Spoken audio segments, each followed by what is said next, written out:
Hola a todos, bienvenidos al último sábado de diciembre de 2016 de esta temporada y estamos en la última charla del año y nos la va a dar Juan Ramón Rayo, nuestro director. Y yo creo que va a ser un tema brillante porque ya me leí el paper hace tiempo cuando lo escribió y me parece que es súper interesante. Los errores de Hyman Minsky. Ahora nos lo va a explicar, pero Hyman Minsky es, junto con los keynesianos y post-keynesianos, bueno, el post-keynesiano de los economistas que más se han puesto de moda y que más merece la pena conocer con toda la crisis económica y financiera. Juan Ramón, muchas gracias. Pues muchas gracias, Paco, y muchas gracias a todos los asistentes por estar aquí a escuchar esta conferencia que no sé hasta qué punto va a ser muy interesante. A quienes les guste mucho el tema de finanzas y de ciclo, supongo que espero que la disfruten.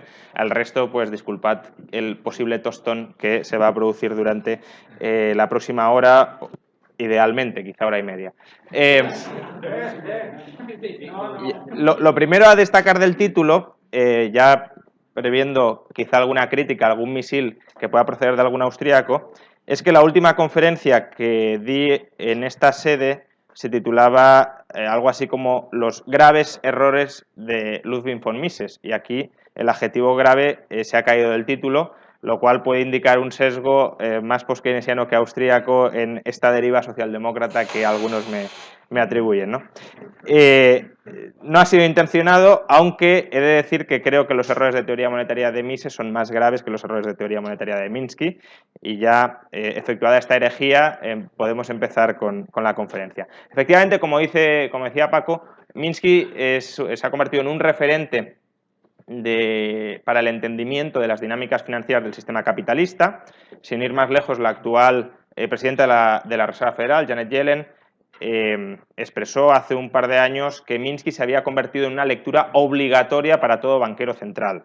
Por tanto, creo que conviene analizar en qué medida contribuye Minsky a nuestro entendimiento del sistema capitalista y también, desde un punto de vista más académico, más teórico, creo que tanto los economistas austríacos se pueden beneficiar mucho de la lectura de Minsky como los economistas post-keynesianos se pueden beneficiar mucho de la lectura de los austríacos.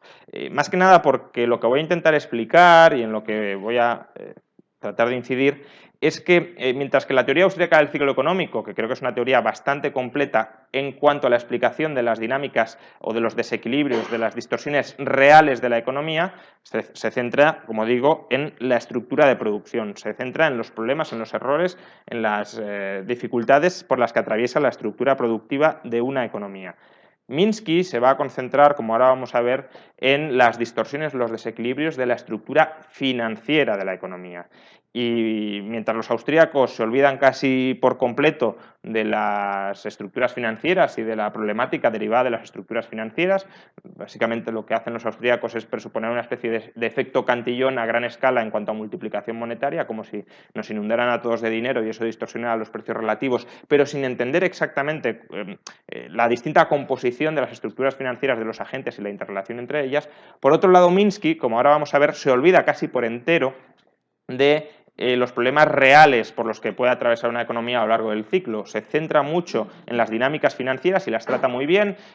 Prácticamente todo el análisis minskiano yo creo que es correcto, casi correcto en cuanto a la exposición de las dinámicas financieras, pero precisamente por olvidarse de toda la problemática económica real, como que deja de lado una parte fundamental de su análisis y luego, sobre todo a la hora de proponer soluciones, pues mete bastante la pata. Entonces, bueno, empecemos por el comienzo.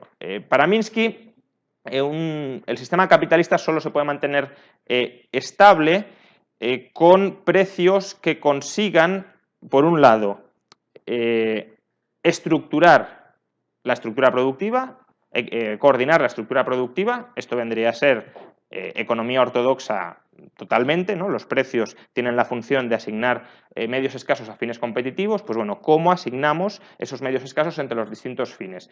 Pero, dice Minsky, los precios no solo sirven para esto.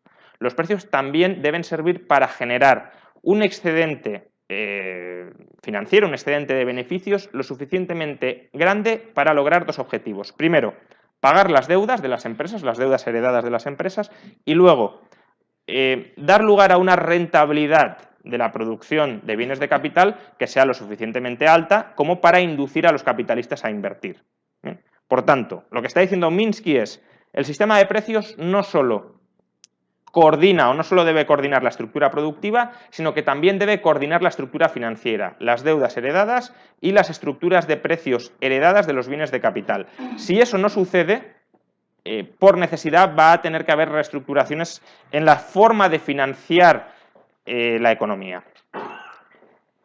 Por tanto, si los beneficios no son lo suficientemente altos, es decir, si los beneficios no generan el excedente suficiente como para pagar las deudas y como para convalidar las dinámicas de inversión, como para convalidar el incentivo a la inversión, lo que sucederá es que la economía entrará en una depresión ya sea por bancarrota generalizada de negocios que no podrán atender las deudas o ya sea por un hundimiento simple y llanamente de la inversión porque no habrá incentivo a invertir. Entonces, el punto es, ¿cómo conseguimos dentro de una economía capitalista que los beneficios sean lo suficientemente elevados como para que se convaliden, como para que se consoliden las estructuras financieras existentes? Bien, aquí Minsky echa mano de la llamada ecuación de Kalecki. La ecuación de Kalecki, lo podéis ver aquí de manera muy simplificada, básicamente lo que nos dice en esencia es que los beneficios presentes derivan de la inversión pasada. Bien, el supuesto muy restrictivo de la ecuación de Kalecki es, imaginemos que los trabajadores que perciben salarios solo consumen y no ahorran, imaginemos que los capitalistas que perciben rentas del capital solo ahorran e invierten y no consumen. Bien, si eso es así, en este modelo tan simplificado, pues salarios más beneficios, el PIB por el lado de las rentas, será igual a consumo de trabajadores más inversión, el PIB por el lado del gasto. Si salarios es igual a consumo de trabajadores porque los trabajadores no ahorran, salarios y consumo desaparece y por tanto solo nos queda que beneficios es igual a inversión. Básicamente los beneficios que obtienen hoy las empresas derivan del exceso o de la inversión pasada. Si volvemos un poco más sofisticada esta ecuación y empezamos a olvidarnos de algunos supuestos evidentemente erróneos, como que los trabajadores no ahorran o los capitalistas no consumen o que no existe gobierno, llegamos a una conclusión parecida. No voy a desarrollar todo el sistema de ecuaciones para llegar ahí, simplemente me interesa que entendamos que para Minsky, y además esto es así, los beneficios dependen primero de la inversión empresarial previa, del déficit público, a mayor déficit público, mayores beneficios empresariales, dependen positivamente del consumo de los capitalistas, si los capitalistas consumen, eso también va a beneficios empresariales, y negativamente del ahorro de los trabajadores. Si los trabajadores ahorran más, los beneficios se reducen.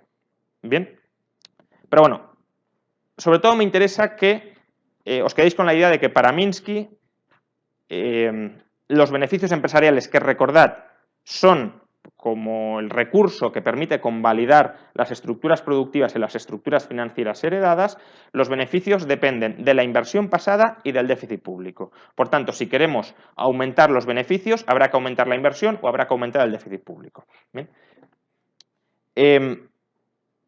Por tanto, el punto es, si nos olvidamos de momento del déficit público, porque estamos estudiando la dinámica del sistema capitalista en una economía libre, ¿será la inversión lo suficientemente elevada como para dar lugar a unos beneficios lo suficientemente altos como para convalidar la estructura productiva y financiera? ¿De qué depende la inversión para Minsky? Bueno, pues la inversión depende de dos aspectos que, según Minsky, podemos encontrar en Keynes, aunque solo uno de ellos solo en uno de ellos Keynes hace especial hincapié y Minsky cree que hay que desarrollar mucho más el segundo. Para Minsky, la inversión depende de las expectativas y de la financiación.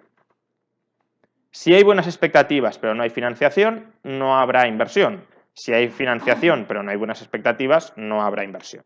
Bien, por tanto, para que aumente la inversión es necesario que los capitalistas deseen invertir y que además los capitalistas tengan recursos para poder invertir. ¿De qué dependerá que los capitalistas deseen invertir? Imaginemos un mundo donde no hay problemas de financiación. Es decir, un mundo donde si yo quiero invertir, puedo invertir hasta el momento en el que quiera invertir, hasta que quiera dejar de invertir. Bueno, pues este es el mundo que nos representa Minsky en este gráfico. Y básicamente lo que nos dice es que el punto de inversión, es decir, el nivel de inversión hasta donde invertiremos, dependerá de lo que Keynes llamaba el precio de demanda de los activos y del precio de oferta de los activos. En otro lenguaje, precio de demanda de los activos es el valor actual de un activo. Es decir, esta inversión, ¿cuál es el valor presente de sus flujos de caja futuros? Bien, imaginad que el valor presente de los flujos de caja futuros de una inversión, ¿cuánto vale hoy todos los beneficios que obtendrá esa empresa a largo plazo? Es 100. El precio de oferta es el coste de reproducción de los bienes de capital. ¿Cuánto cuesta producir un bien de capital? Imaginad que producir un bien de capital cuesta 80. Bueno, pues si el valor presente de tener ese bien de capital es 100 y cuesta 80 producirlo, hay un excedente de 20 que vale la pena, hace que valga la pena invertir. Esto en finanzas modernas se llama valor actual neto, simplemente. Cuando el valor actual neto es positivo, se invierte. Cuando el valor actual neto es negativo, no se invierte. Bien, por tanto, siempre que el precio de demanda, es decir, siempre que el valor actual supere el coste de producción, la inversión aumentará. Y esto es lo que se representa aquí. PK, en este gráfico, es el precio de demanda de los activos. Supongamos, por ejemplo, que es constante con independencia del nivel de inversión. Y luego PI es el precio de oferta, es decir, el coste de producción.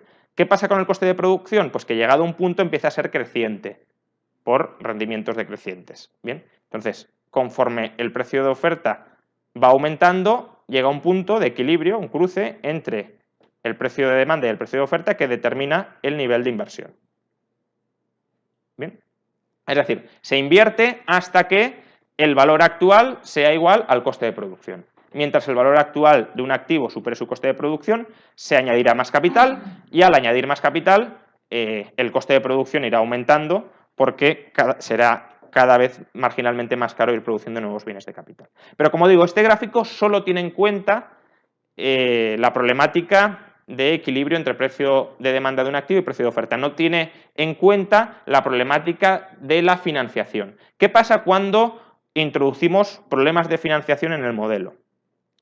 Bueno, lo que nos dice Minsky es que la disponibilidad de financiación depende de la liquidez interna que tenga una empresa, es decir, de la tesorería o de activos fácilmente convertibles en tesorería que tenga y de los beneficios que le vayan llegando. Bien, si yo tengo 100 de tesorería y además este año me llegan 20 de ganancias, pues tengo 120 de liquidez interna para disponer de ellos e invertir. Y también depende de la liquidez externa, es decir, el capital que pueda captar a través de los mercados financieros, ya sea en forma de deuda o ya sea en forma de equity, ya sea en forma de inversión de acciones y aumento de mis fondos propios.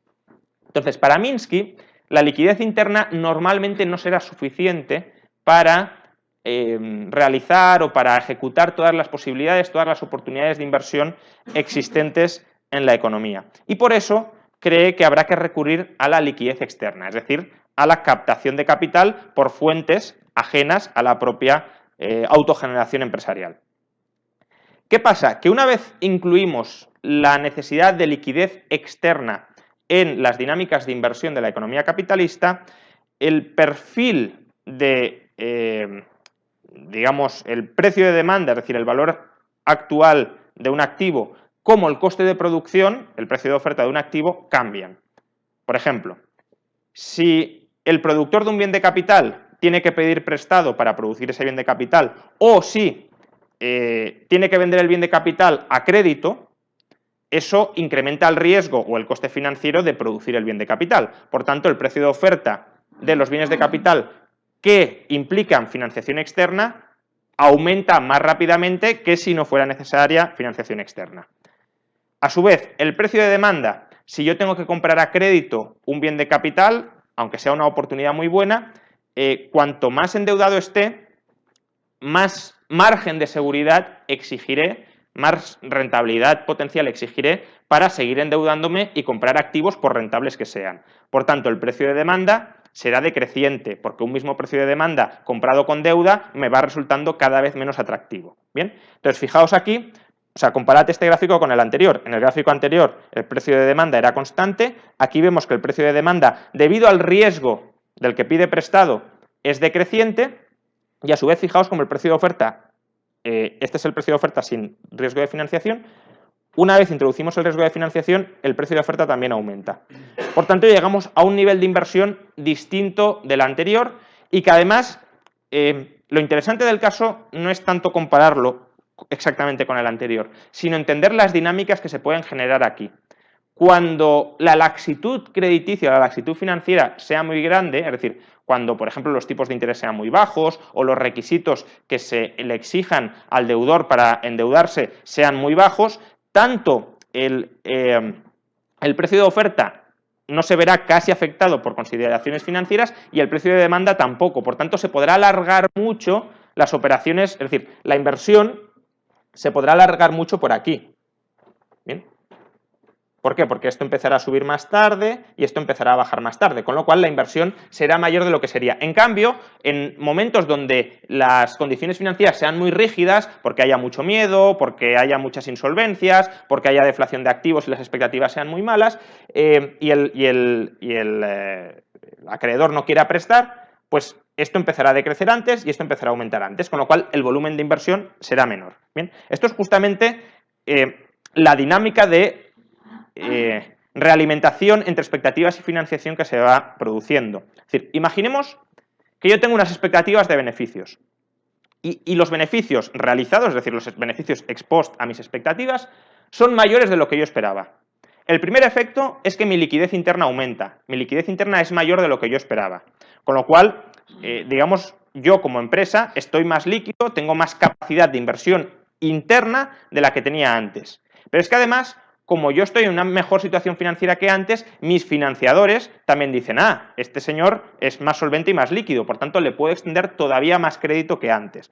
Por tanto, cuando los beneficios realizados son mayores que los beneficios esperados, se genera una tendencia a la laxitud financiera. Y además, eso por el lado de financiación, pero es que además por el lado de expectativas, si yo veo que los beneficios son mejores de lo esperado, tenderé a entrar en una dinámica burbujística donde bueno, pues las cosas van mejor de lo que creía, por tanto me interesa seguir invirtiendo porque las cosas van muy bien. Por tanto, cuando las cosas van bien, se alargará o se incrementará el volumen de inversión. La inversión en gran medida estará impulsada por la confianza y por las expectativas. Mejores beneficios de lo realizado, mejores condiciones de financiación y mejores expectativas. Por tanto, mayor deseo y mayor capacidad de inversión. Cuando los beneficios son peores de lo esperado, sucede todo lo contrario. La empresa tiene menor liquidez de la que esperaba tener, eso deteriora su balance, el financiador externo ve el balance de esa empresa y dice, uy, las cosas están peor de lo que yo esperaba, tiene menos tesorería, tiene menos activos líquidos, tiene mayor dependencia de mi financiación, por tanto yo tengo que tomar precauciones, le tengo que exigir más garantías, le tengo que otorgar menos crédito. Y a su vez, el propio prestatario también estará menos interesado en pedir prestado. ¿Por qué? Porque si los beneficios son peores, probablemente sus expectativas también empeoran y tendrá menos ganas de invertir, ¿no? Entonces, bueno, fijaos en este gráfico lo que os decía antes. Cuando los beneficios son mayores, QN son los beneficios realizados, cuando los beneficios QN' son mayores que los beneficios QN, fijaos cómo el precio de demanda y el precio de oferta se alargan y cómo el volumen de inversión es mayor del que es en caso contrario. ¿Bien? Por tanto, no es tan simple como decir, la gente ahorra y la gente invierte, y el volumen de ahorro determina el volumen de inversión. No es tan sencillo. Es verdad que ahorro e inversión tienen que estar coordinados, pero el mecanismo de conversión de distintos tipos de ahorro en inversión es complejo y luego también cómo las inversiones disponibles inducen un determinado tipo de ahorro u otro para financiar un tipo de inversión u otra. Bien. Por tanto, por recapitular hasta aquí, necesitamos conseguir un volumen de beneficios suficientemente grande como para convalidar la estructura productiva y la estructura financiera. El volumen de beneficios depende del volumen de inversión y el volumen de inversión depende de las expectativas y de la disponibilidad de financiación. Bien. Minsky se centra su análisis, su aportación, digamos, en sofisticar el estudio y las dinámicas de la disponibilidad de financiación. Entonces, lo que dice Minsky es, los tipos de interés ya hemos visto que afectan tanto al precio de oferta y al precio de demanda de los bienes de capital y, por tanto, a través del precio de demanda y a través del precio de oferta al volumen de inversión, pero no todos los tipos de interés afectan por igual al precio de oferta y al precio de demanda.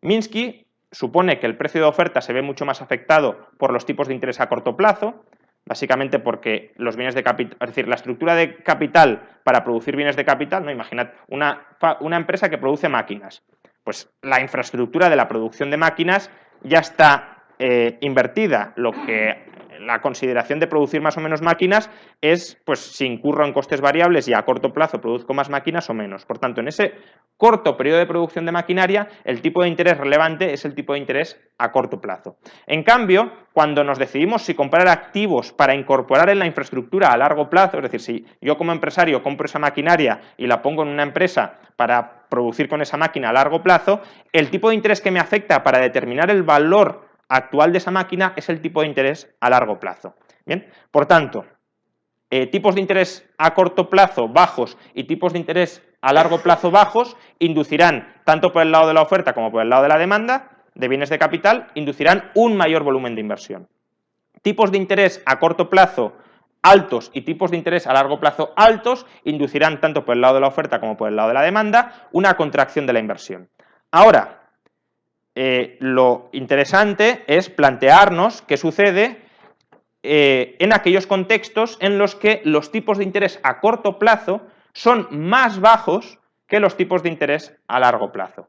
Que esa es básicamente la forma normal de estructura de tipos de interés en las economías capitalistas. En las economías capitalistas, los tipos de interés a corto plazo, lo normal es que estén bastante por debajo de los tipos de interés a largo plazo. Es lo que se conoce como forma normal de la curva de rendimientos. Entonces, en ese caso, es muy evidente que la estructura financiera que más rentabilizará y más permitirá maximizar la inversión es una estructura financiera consistente en pedir prestado a corto plazo para invertir a largo plazo.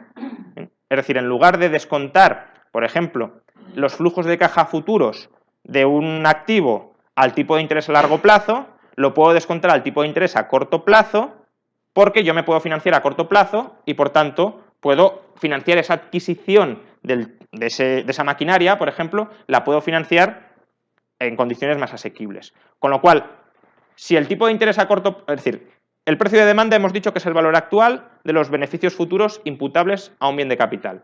Si esos beneficios futuros los descuento a un tipo de interés más bajo, por ejemplo, al tipo de interés a corto plazo, el precio de demanda será mayor que si lo descuento a un tipo de interés más alto. Y por tanto, si el precio de demanda es mayor que si lo descuento a un tipo de interés más alto, el volumen de inversión también será mayor. Bien. Entonces, Minsky, la hipótesis que lanza, y es una hipótesis que comparto absolutamente, es que el arbitraje de la curva de rendimientos, es decir, pedir prestado a corto para invertir a largo, provocará un incremento de la inversión agregada. Fijaos, por ejemplo, en la descripción del proceso que efectúa Minsky en un artículo del 90, titulado Fragility and Resilience of the International Financial Structure. Dice, los tipos de interés a corto plazo serán sustancialmente menores que los tipos de interés a largo plazo. En tal caso, los bancos y otras instituciones financieras estarán predispuestas a extender crédito a corto plazo para financiar inversiones a largo plazo. Las empresas y las instituciones financieras se aprovecharán de esta estructura de los tipos de interés. Incluso las familias podrían terminar realizando este tipo de operaciones. Como resultado, habrá buenas razones para reemplazar parte de la financiación en forma de fondos propios y de deuda a largo plazo por deuda a corto plazo. Por tanto, el hecho de que los tipos de interés en las economías capitalistas, los tipos de interés a corto plazo, estén normalmente por debajo de los tipos de interés a largo plazo, para Minsky induce un arbitraje entre ambos tipos de financiación a corto y de financiación a largo. Y es aquí donde encontramos quizá la parte más conocida de toda la teoría de Minsky, y es la clasificación que efectúa este economista de los distintos esquemas de financiación en los que puede incurrir o los que puede utilizar una empresa o un agente económico en general. Entonces, para Minsky, un agente económico se puede financiar a través de tres tipos de esquemas de financiación. El primero, el esquema cubierto, hedge en inglés, es aquel esquema de financiación donde el plazo del endeudamiento, el plazo de mi deuda, el plazo de mi pasivo, está casado con el plazo de mi activo. Es decir, para Minsky, un esquema cubierto es aquel donde los flujos entrantes de caja, los beneficios netos, un proxy de los flujos de caja son los beneficios netos, donde los beneficios netos son superiores a los flujos salientes de caja, es decir, a los desembolsos que yo tengo que efectuar para pagar mi deuda y mis intereses y para remunerar a mis accionistas, son superiores, los beneficios son superiores a la deuda con intereses y a la remuneración de los accionistas en todos los periodos de tiempo. Por tanto, imaginad 10 periodos, ¿no? Pues yo tengo que pagar por periodo 80. Pues un esquema hedge es aquel donde mis beneficios netos o mis flujos de entrantes de caja son como mínimo de 80 para todos y cada uno de los periodos. Por tanto, yo con mi financiación interna procedente de los beneficios soy capaz de afrontar todos los desembolsos a los que me he comprometido a efectuar. Y si hubiese algún tipo de discrepancia, para eso tenemos la tesorería como colchón de liquidez para hacer frente a cualquier posible error que se materialice dentro de un esquema de financiación cubierto. Pero evidentemente un esquema de financiación cubierto, como he dicho, es un esquema que no aprovecha el arbitraje de la curva de rendimientos. Yo invierto a 10 años y me endeudo a 10 años, por tanto pido prestado a largo plazo para invertir a largo plazo. No estoy pidiendo prestado a corto plazo para invertir a largo plazo. Los esquemas de financiación que pervierten la curva de rendimientos o que arbitran la curva de rendimientos son el esquema especulativo y el esquema Ponzi. El esquema especulativo es aquel donde los flujos de caja entrantes son superiores al pago de intereses en todos los periodos, pero no necesariamente a la devolución de la deuda. Es decir, el pago financiero que tenemos que efectuar es intereses más principal. Entonces, en el especulativo, yo soy capaz de pagar con mis entradas de dinero siempre los intereses, pero no siempre el principal. Implicación de esto, que yo voy a tener que refinanciar el principal, es decir, imaginad que yo tengo que pagar 100 de principal y 10 de intereses cada año, pero este año solo ingreso 15. Pues claro, en los intereses los puedo pagar, pero he de refinanciar 95 de principal. Bien, por tanto, el esquema especulativo necesito ir refinanciando mi principal hasta vencimiento. En el vencimiento, imaginad que tengo una entrada dentro de 10 años de 1000 y ya puedo pagar toda la deuda heredada hasta el momento. Bien. El esquema Ponzi es un esquema especulativo pero agravado. Es decir, es un esquema donde ni siquiera en todos los periodos, sí en algunos, pero no en todos, soy capaz de pagar los intereses con mis flujos de caja entrantes. Con lo cual, si no puedo pagar los intereses, la refinanciación no será solo refinanciación del principal, sino que tendré que refinanciar los intereses. Es decir, entraré en una dinámica de deuda expansiva, porque si yo debo 100 de principal y 10 de intereses por periodo, si refinancio intereses, en el siguiente periodo deberé 110, con lo cual tendré que pagar intereses no sobre 100, sino sobre 110. Por tanto, la refinanciación de los intereses a lo que lleva es a una explosión de deuda que puede abocar a esa empresa a la insolvencia, aunque quizá el proyecto originalmente fuera atractivo. Bien, estos son los tres tipos de esquemas de financiación que existen. El esquema Ponzi al final se estima que, o sea, la expectativa que tienen muchos inversores que recurren al esquema Ponzi es: yo voy a ser capaz de pagar esto a través de un pelotazo futuro, es decir, cuando yo tenga que vender el activo se habrá revalorizado muchísimo y aunque yo me haya estado endeudando, sobreendeudando y sobreendeudando, como el precio final del activo se va a disparar, yo podré con esa venta amortizar toda mi deuda heredada. Bien, fijaos además que estos esquemas de financiación no son necesariamente estables a lo largo de toda la vida del proyecto. Es decir, si cambian las condiciones, uno puede haber empezado con un esquema especulativo y pasar a un esquema Ponzi, ¿no? Imaginad, los tipos de interés a corto plazo suben. Bueno, pues yo tengo un esquema especulativo y tengo que refinanciar mi principal, pero claro, lo tengo que refinanciar a un tipo de interés más alto que antes. Y yo a ese tipo de interés más alto que antes, ¿puedo pagar ya los intereses con mis beneficios?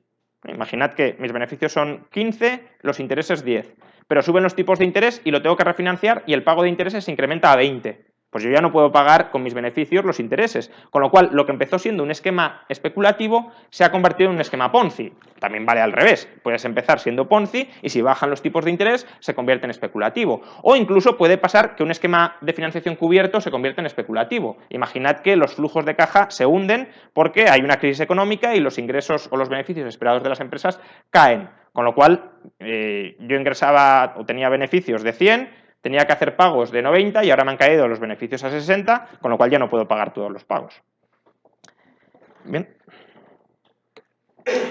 Bien. Entonces, con esta triple clasificación de los esquemas de financiación llegamos a lo que Minsky llamaba la hipótesis de la inestabilidad financiera, es decir, su idea o su hipótesis de por qué el capitalismo era inherentemente inestable desde el punto de vista de las finanzas.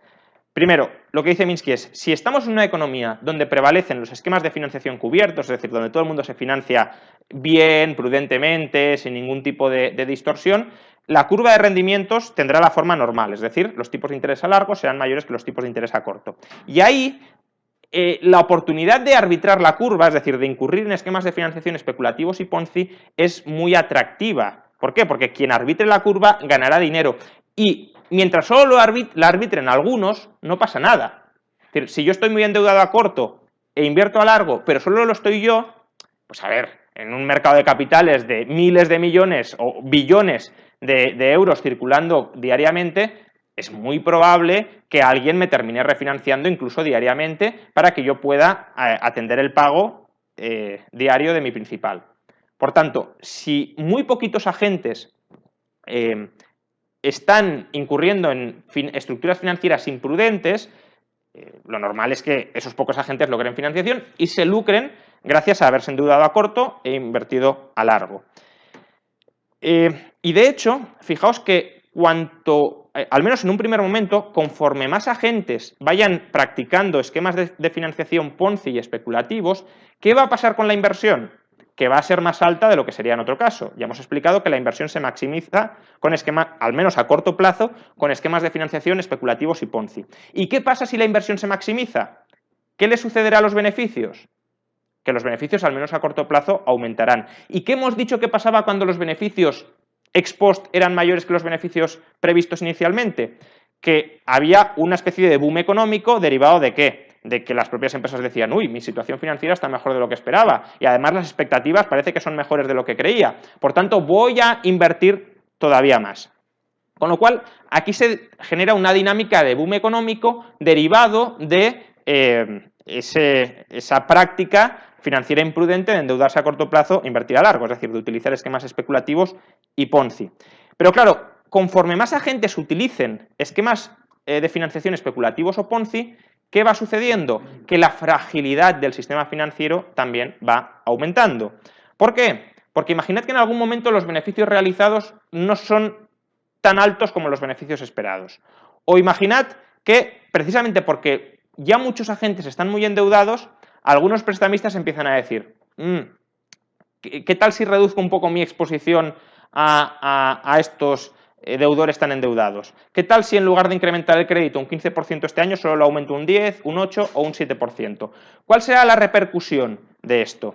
Pues la repercusión será, primero, si los beneficios esperados son menores de los realizados son menores de los esperados, la situación financiera de los agentes económicos empeorará. Y eso, a su vez, llevará a que los potenciales prestamistas también sean más cautos a la hora de extender crédito. Es decir, van a reducir la oferta de crédito. ¿Y qué pasa si reducen la oferta de crédito, pero la demanda de crédito no se reduce? Me podéis decir, bueno, si los beneficios esperados han caído, pues también la gente querrá invertir menos, con lo cual la demanda de crédito se reducirá. Pero no. ¿Por qué? Porque si hay mucha deuda a corto plazo, es decir, hemos empezado inversiones a muy largo plazo con deuda a corto plazo. Por tanto, digamos que hay mucha gente que está obligada a refinanciarse. Si no quiere dar de baja la inversión antes de terminarla, necesita refinanciarse. Es decir, hay una especie de demanda cautiva de deuda que es muy inelástica.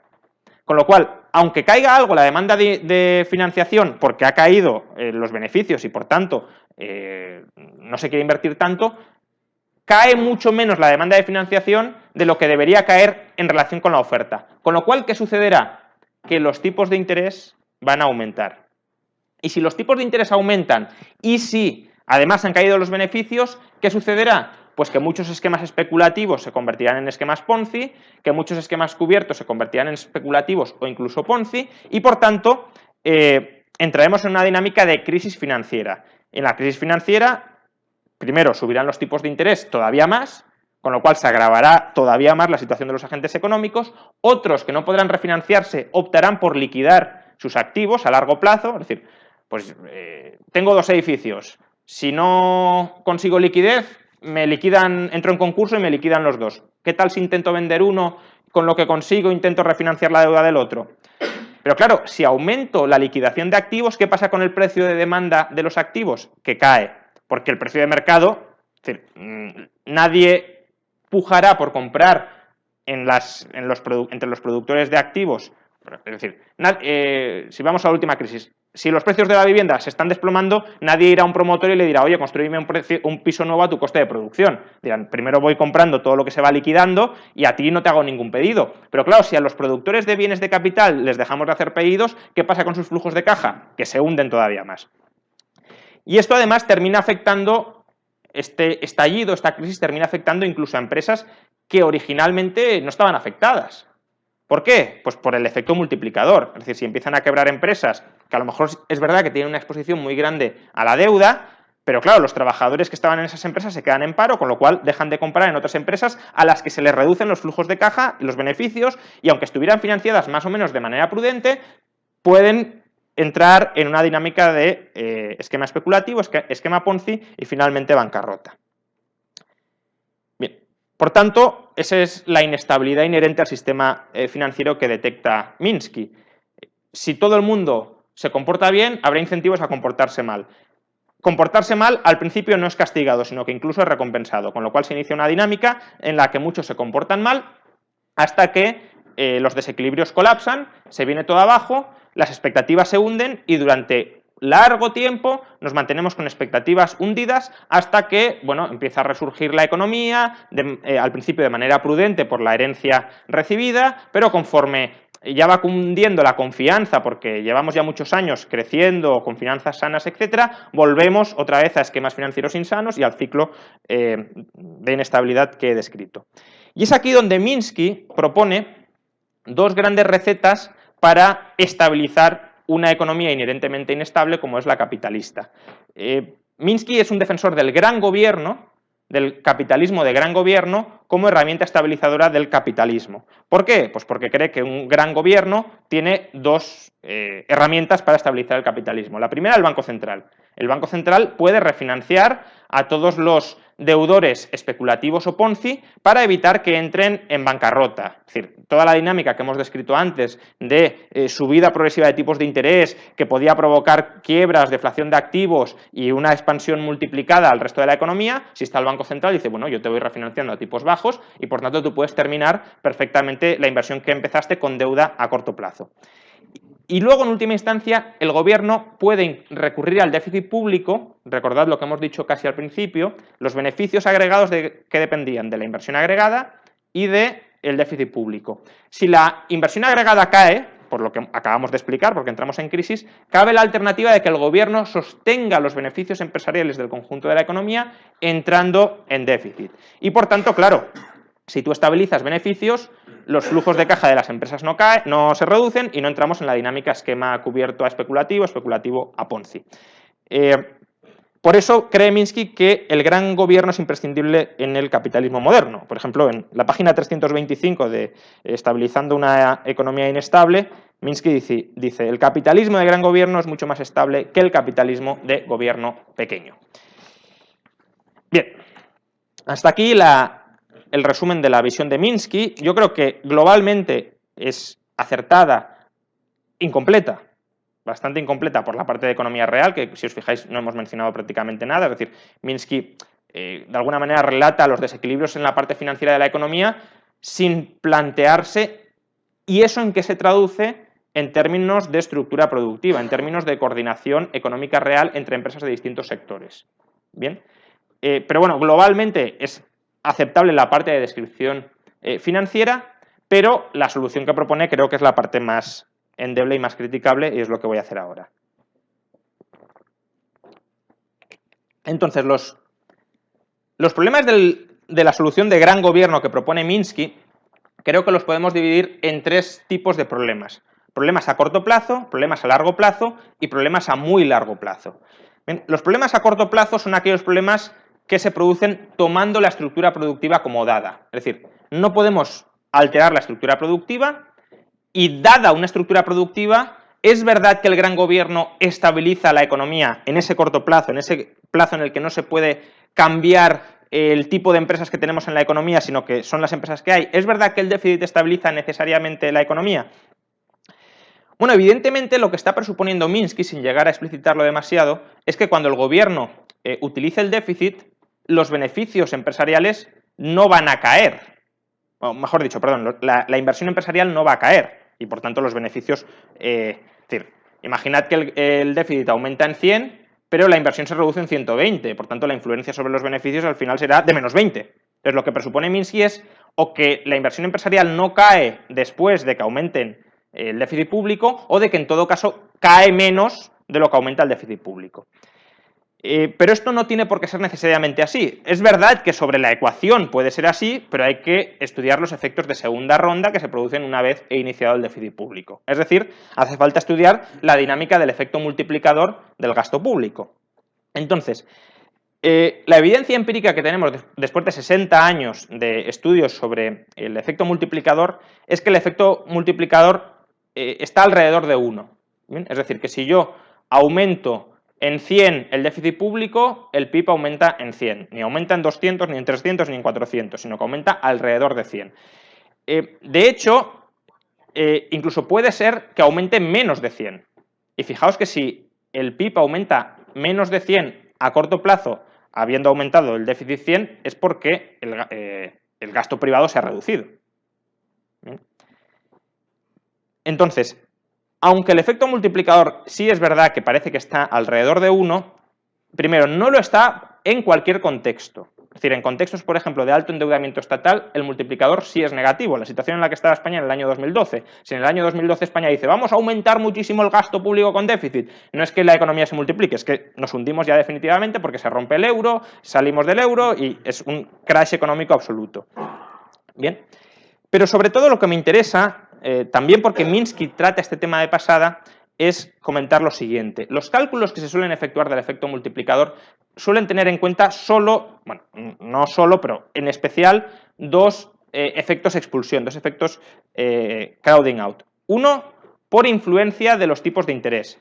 Se mide si el gobierno aumenta el déficit, es decir, si emite deuda, los tipos de interés aumentarán y ese efecto de los tipos de interés sobre la inversión privada será contractivo. Por tanto, vamos a aislar cuál es el efecto de emitir deuda, tipos de interés, influencia de los tipos de interés sobre la inversión privada. Ese es un efecto que se tiene en cuenta. Y el otro efecto que se tiene en cuenta es el efecto incertidumbre. ¿Cuánto aumenta la incertidumbre? Por el hecho de que el gobierno aumente su endeudamiento. Pero a mi juicio falta un tercero, muy de raigambre austríaca, que no está en ninguno de los modelos para tratar de calcular empíricamente el efecto multiplicador. Y creo que es un efecto importante que Hayek denominaba el efecto Ricardo, y que es especialmente pertinente en contextos como el actual. En contextos como el actual, en el que estamos cerca de la cota cero de tipos de interés, si aumenta el gasto público no aumentan los tipos de interés. Por tanto, parece que efectivamente estemos ante un almuerzo gratuito. El gobierno se puede endeudar, endeudar, endeudar y no hay efecto expulsión vía aumento de los tipos de interés. Pero si uno lee a Hayek, Hayek quiso estudiar cómo se producía o cómo se podía producir el efecto expulsión incluso en aquellos contextos en los que el Banco Central mantuviese atado el tipo de interés a cero. Y la conclusión a la que llegó fue el efecto Ricardo. ¿Y qué es el efecto Ricardo? Pues bueno, básicamente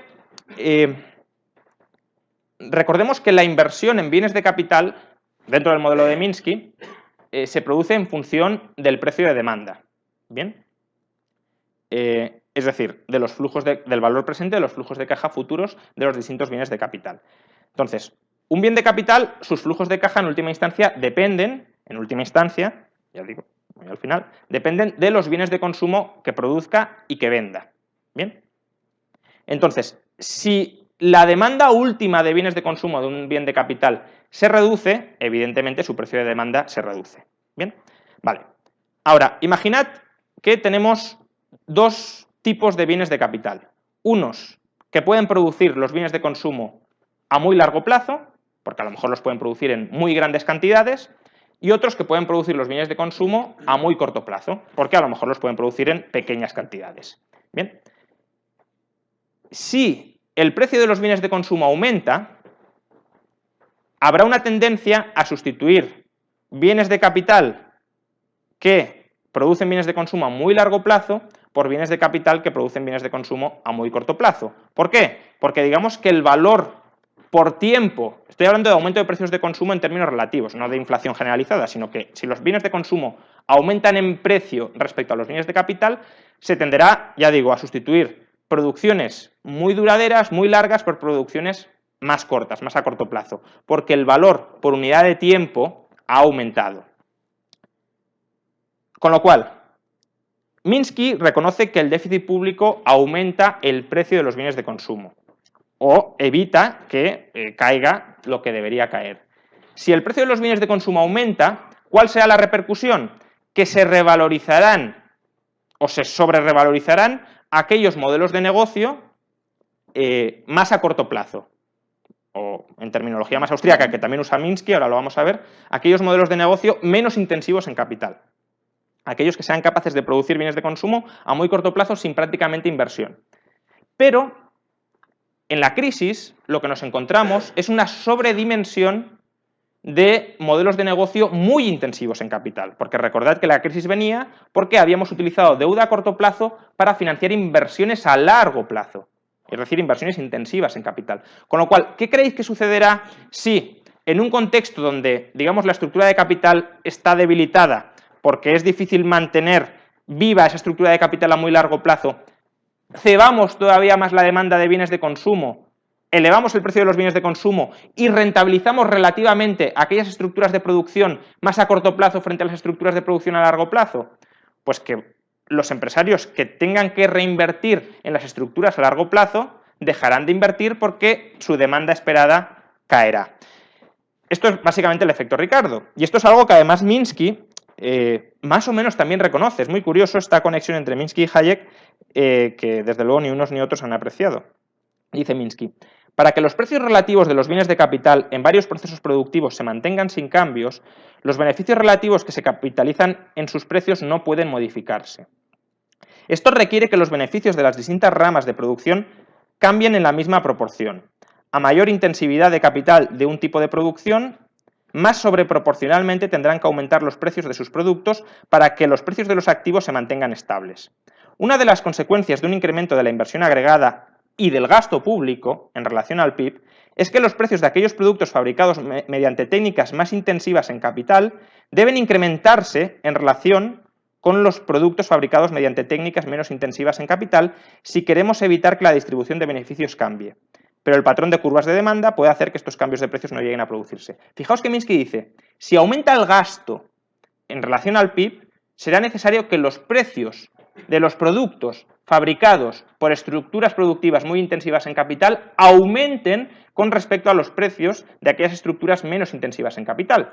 Pero lo que sucederá es que se van a revalorizar relativamente más los precios de las estructuras menos intensivas en capital, porque son los de los productos que se pueden producir más rápidamente. Consecuencia de esto, que el mayor déficit público, vía aumento de precios de consumo, puede empujar a un desplazamiento, a una reducción de la inversión en industrias muy intensivas en capital. Por tanto, efecto neto bastante incierto. Fijaos, incluso si nos olvidamos del efecto Ricardo, estamos hablando de un efecto multiplicador en torno a 1. Y en ciertos contextos, que son los típicos de las crisis económicas, más bien cercano a cero que a 1. Y además recordad que esto es un efecto a corto plazo. Incluso aunque el efecto multiplicador sea muy alto, luego hay que medir si ese gasto público ha valido la pena o no. Ese es otro asunto. Es decir, un efecto multiplicador se puede dar creando un centro de tortura y entonces, ¿cuál es la utilidad del centro de tortura? Pues una utilidad negativa frente a lo que está generando. Pero es que si ya además incluyéramos el efecto Ricardo, es decir, la influencia que tiene el déficit sobre las decisiones de inversión entre estructuras productivas de distinta duración, desde luego el efecto multiplicador todavía sería inferior a 1 y no está ni mucho menos tan claro que el gran gobierno consiga estabilizar nada a corto plazo. Pero vamos con problemas a largo plazo. Los problemas son de importancia creciente. Los menos graves son a corto, gravedad media a largo y gravedad extrema a muy largo plazo. Problemas a largo plazo. Minsky presupone que, imaginad que los problemas a corto no son relevantes. ¿Bien? Y por tanto que el Estado, utilizando el déficit público, y para que el Estado pueda utilizar el déficit público, Minsky dice que necesitamos un Estado muy grande. Bien, él dice muy grande en torno al 30%. Ahora, pues, ojalá tuviéramos un Estado del 30%, pero bueno. Él dice que el Estado debería ocupar en torno al 30% para que, básicamente, como la inversión agregada suele estar en torno al 20-30%, pues es fácil mimetizar vía gasto público el comportamiento de la inversión. Si la inversión cae un 10, pues aumentamos el gasto un 10. ¿Bien? Si el gasto público fuera el 5 y la inversión cayera un 10, fijaos que tendríamos que duplicar el tamaño del Estado, ¿no? Entonces sería un despropósito. Entonces, Minsky presupone que tener un mecanismo que evite las fluctuaciones del sistema capitalista tiene que ser provechoso, pero hay que tener en cuenta que este mecanismo, el gran gobierno, también implica costes una vez reconocemos que la estructura productiva no está dada, que puede cambiar y que en ocasiones debe cambiar. Entonces, primero, hay unos costes de eficiencia claros. Si revisamos la literatura empírica, hay un cierto, no diría consenso, pero sí una cierta inclinación a reconocer que el crecimiento económico se ralentiza a mayor tamaño del gobierno. ¿Bien? Por lo tanto, al final estaríamos ante una disyuntiva entre estabilización a corto o crecimiento a largo.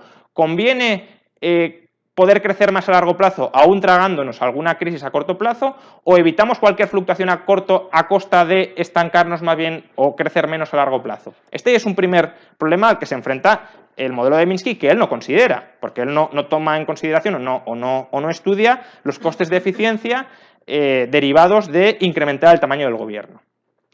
Pero luego además hay un peligro claro de zombificación de la economía, de la estructura productiva real, a la cual se rescata a través de la refinanciación del Banco Central y de la estabilización de beneficios agregados vía aumento del déficit público.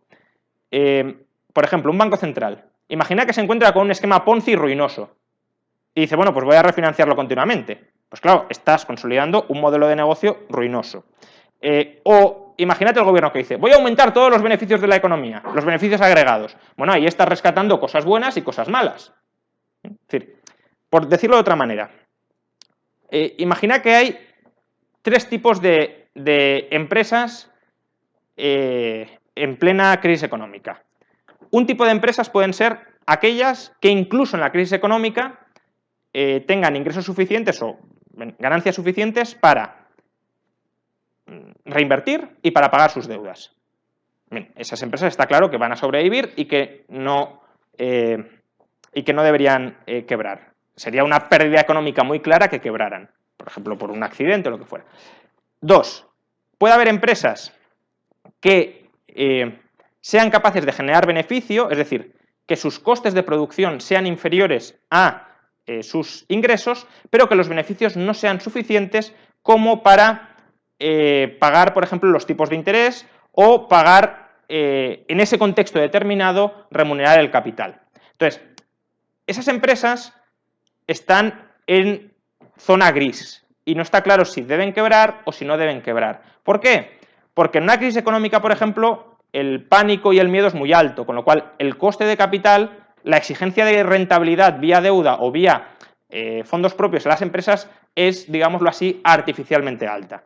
Con lo cual, puede haber algunas de esas empresas que, una vez estabilizada la situación, la exigencia de coste de capital sea menor y esas empresas ya sean capaces de pagar puntualmente dividendos, intereses, e incluso es posible que esas empresas consigamos reestructurarlas financieramente, encontrar ahorradores que estén dispuestos a invertir en esas empresas con otra estructura financiera que sí las haga viables. ¿Bien? Por tanto, ese tipo de empresas, que son las que entiendo Minsky quiere rescatar, y puede tener cierto sentido rescatar, es decir, empresas que generan valor económico real, pero que están mal financiadas y que quizá con otra estructura de financiación puedan sobrevivir una vez pase el momento máximo de pánico, pues bueno, puede haber que rescatarlas. No necesariamente, a lo mejor no encontramos ninguna manera de reflotarlas, de reestructurarlas y deban quebrar. Y precisamente ese es el tercer tipo de empresas. Empresas en las que, en cualquier caso, o los costes de producción superan los ingresos o, siendo los ingresos superiores a los costes de producción, a los gastos, el excedente es tan sumamente ridículo que no llega a remunerar el coste de capital de acreedores y de accionistas. Es un coste, o sea, es una remuneración bajísima y no hay perspectiva de que aumente, etcétera. Bueno, eso es una mala inversión que debe ser liquidada. Bien, ¿cómo discriminamos entre las empresas tipo 2 y las empresas tipo 3? Es decir, ese es un problema muy importante al que se enfrenta Minsky, es decir, el Banco Central. ¿Voy a refinanciar ilimitadamente? Bueno, ni siquiera Minsky dice que el Banco Central tenga que refinanciar ilimitadamente, pero... Entonces, al final el Banco Central tiene que decir, tú caes, tú no caes. Y eso el Banco Central como lo sabe. Si el Banco Central se pone muy estricto, caen todos porque exijo unos requisitos altísimos. Pues entonces al final la función de Banco Central que le reclama a Minsky tampoco la está cubriendo. Básicamente deja caer a casi todo el mundo. Si el Banco Central se pone muy laxo, no, bueno, aquí no vamos a dejar que caigan casi nadie. Entonces estás rescatando empresas que deberían quebrar. Y empresas que precisamente porque no quiebran, ralentizan la recuperación, porque retienen activos específicos que hacen falta en otras partes de la economía, porque evitas que caigan los precios de ciertos activos que se podrían recolocar, porque además estás cobrando impuestos a empresas buenas para rescatar, reflotar a estas empresas malas. Entonces, entramos en una economía parasitaria, en una economía zombificada, que es justamente en la que se encuentra hoy Japón. Es decir, no es un escenario tan sumamente irreal, sino que ha sucedido y puede reproducirse. Y luego además tenemos el riesgo de inflacionismo. Y esto es algo contra lo que Minsky advierte mucho. Es decir, Minsky, hay un epígrafe de su libro que lo titula El gran gobierno como una bendición y también como una maldición. Y lo de maldición lo dice por los riesgos inflacionistas que se derivan del gran gobierno. Porque él dice, en un sistema de patrón oro existen mecanismos que autolimitan la expansión monetaria y el inflacionismo monetario. En un sistema como el que defiendo yo, de moneda fiat, donde además le encomiendo al gobierno la misión de reflotarlo todo, se puede generar una dinámica muy peligrosa de inflación desbocada, donde yo emito deuda para sostener beneficios, eso eleva los precios de los productos, los trabajadores reclaman alzas salariales, para evitar quiebras empresariales vuelvo a cebar la demanda para convalidar esas mayores demandas salariales y así entramos en una dinámica inflacionista que tiene unos costes horrorosos. Bien, entonces si os fijáis, al final el riesgo del gran gobierno es precisamente la estanflación. Es decir, el fenómeno que vivimos en los 70 con el keynesianismo plenamente aplicado.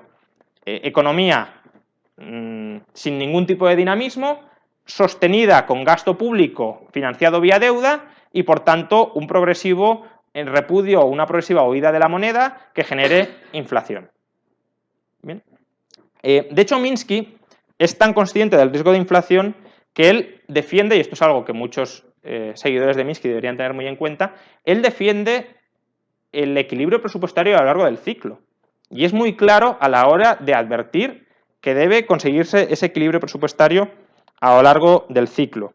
Es una cita un poco larga, pero creo que es muy ilustrativa para ver que Minsky además entendía muy bien las finanzas, también las finanzas del gobierno. Lo digo porque algunos seguidores de Minsky, por ejemplo los que se agrupan dentro de la teoría monetaria moderna, esta parte como que se la olvidan, ¿no? Dice, un gobierno puede incurrir en déficit durante una recesión sin ver deteriorada su solvencia, siempre que exista un régimen presupuestario que permita alcanzar un superávit bajo circunstancias fácilmente logrables. La deuda pública no tiene nada de especial. La deuda pública no tiene nada de especial para los que dicen que la moneda fiat o la deuda del gobierno es un activo radicalmente distinto de los demás. La deuda pública no tiene nada de especial. Y una venta masiva de deuda pública es algo que puede suceder perfectamente. Si la deuda pública se halla en manos de extranjeros, esa venta masiva irá acompañada de una depreciación del tipo de cambio. Si está en manos de nacionales, provocará inflación y tipos de interés nominales crecientes. Si en medio de un deterioro de su solvencia, el Banco Central opta por monetizar la deuda pública para mantener su valor nominal, es decir, para evitar que suban los tipos de interés, lo que puede suceder es que los inversores huyan de los pasivos del Banco Central, de la moneda fiat, y de los bancos comerciales. Al igual que las deudas empresariales deben ser convalidadas mediante beneficios, o las deudas bancarias deben serlo mediante los ingresos derivados de sus activos, o las deudas exteriores mediante superávits en la balanza por cuenta corriente, del mismo modo, la deuda pública debe ser convalidada por un exceso de ingresos sobre gastos corrientes. Es verdad que esos flujos de caja superavitarios no tienen por qué darse en todo momento, pero sí deben ser alcanzables bajo circunstancias razonables. Por consiguiente, para que la deuda pública retenga su aceptabilidad, los programas fiscales y de gasto público deben ser capaces de generar un superávit. Por tanto, lo que dice Minsky es, hombre, si tienes una crisis de un par de años, puedes inyectarle gasto con deuda y no se cae el mundo, pero lo que no puedes es tener una crisis estructural y mantener el grifo del gasto público permanentemente abierto, financiado con deuda, porque entonces vas a tener un repudio de la moneda e inflación. Y fijaos que esto añade otro coste a la propuesta estabilizadora de Minsky, y es que si tienes una crisis suficientemente larga, se puede dar el caso de lo que ha sucedido en España, es decir, que estabilices el comienzo de la crisis, pero para recuperar tu credibilidad a mitad de la crisis tengas que aplicar medidas de austeridad muy duras justo cuando la economía se empieza a recuperar. Entonces, para frenar la caída, a lo mejor al comienzo, que es cuando justamente está muriendo todo lo que tiene que morir, para frenar esa caída, al final te cargas los brotes verdes cuando empiezan a emerger, porque entonces tienes que empezar a subir impuestos, recortar el gasto, para mantener la credibilidad en la deuda pública y en la moneda. Que insisto, eso es justamente lo que pasó en España, es decir, tampoco es ciencia ficción. Y por último, creo que ya es la última, no, dos. Los problemas del gran gobierno en el muy largo plazo. En el muy largo plazo, es decir, en el largo plazo la estructura productiva era variable, pero la estructura institucional la tomábamos como dada. En el muy largo plazo, lo que me interesa estudiar es cuál es el efecto del gran gobierno sobre la estructura institucional de una sociedad y sobre las estructuras de incentivos que se generan en esa sociedad. Y es evidente que el gran gobierno modifica el marco institucional dentro del que opera una economía de libre mercado, y lo modifica en una mala dirección. Los agentes económicos son conscientes de que van a ser rescatados y, por tanto, su riesgo moral se incrementa. ¿En qué medida se incrementa? Pues los acreedores dejan de controlar a los deudores, porque si los deudores van a ser rescatados, ¿para qué voy a dedicar recursos y tiempo a controlar a los deudores? Y los deudores, conscientes de que van a ser también rescatados, no tienen ninguna cortapisa a abusar de esquemas de financiación imprudentes como son los esquemas Ponzi o los esquemas especulativos. De nuevo, esto es algo de lo que Minsky era muy consciente. Por ejemplo, en las páginas 271 y 272 de Estabilizando una economía inestable dice: en un mundo donde la banca central y el Fondo de Garantía de Depósitos otorgan una protección casi perfecta a todos los pasivos financieros de la banca, el control de los clientes y de la competencia se atrofia. Como resultado, no existen barreras de mercado que sean efectivas a la hora de limitar la expansión del crédito bancario y, por tanto, a la hora de limitar el impacto desestabilizador de la banca sobre la demanda. Por tanto, perspectiva de rescate del Estado sobre los deudores, los acreedores dejan de controlar y les dejan hacer a los deudores. Y justamente, como decía, los deudores también se envalentonan y se ponen a abusar de esquemas de financiación Ponzi y especulativos. Dice Minsky en la página 364. Cuando la Reserva Federal interviene en el mercado y refinancia algunas posiciones deudoras, está protegiendo a empresas que han apostado por un tipo específico de financiación. Y además, se generaliza la expectativa de que va a seguir haciéndolo en el futuro. Pero es la desbocada expansión de esquemas Ponzi y especulativos lo que causó la fragilidad financiera que abocó al sistema hacia la crisis. Con sus prácticas, el Banco Central prácticamente garantiza que habrá otra crisis en el futuro cercano, a menos claro que prohíba tales prácticas conducentes a la fragilidad financiera. Entonces, Minsky dice, y lo que yo estoy proponiendo asegura que va a haber más crisis. Porque yo estoy denunciando los esquemas Ponzi y los especulativos y pongo un modelo encima de la mesa que potencia, favorece, incentiva los esquemas Ponzi y los esquemas especulativos. Pero hay una solución, y la solución es la regulación. Si regulamos y evitamos y controlamos el abuso de los deudores del mecanismo de mecanismos de financiación imprudentes, no se endeudarán imprudentemente. ¿Problema? Pues que ni siquiera Minsky se cree esto. En la página 281 dice: en un mundo de empresarios e intermediarios financieros que buscan agresivamente beneficios, los innovadores financieros siempre irán 2 pasos por delante de los reguladores. Es decir, el innovador financiero es capaz de aprovecharse tanto de la innovación, es decir, crear nuevos productos financieros que no estén contemplados bajo la regulación, que por tanto escapen de la regulación, pero que permitan efectuar todo el esquema de financiación Ponzi y especulativo. Eso es, sin ir más lejos, la famosa banca en la sombra que tanto se ha denunciado durante los últimos años y que simplemente es: tú me pones incentivos a que lo haga mal, no me dejas hacerlo mal de esta manera específica, pues lo hago mal de esta otra manera, ya está.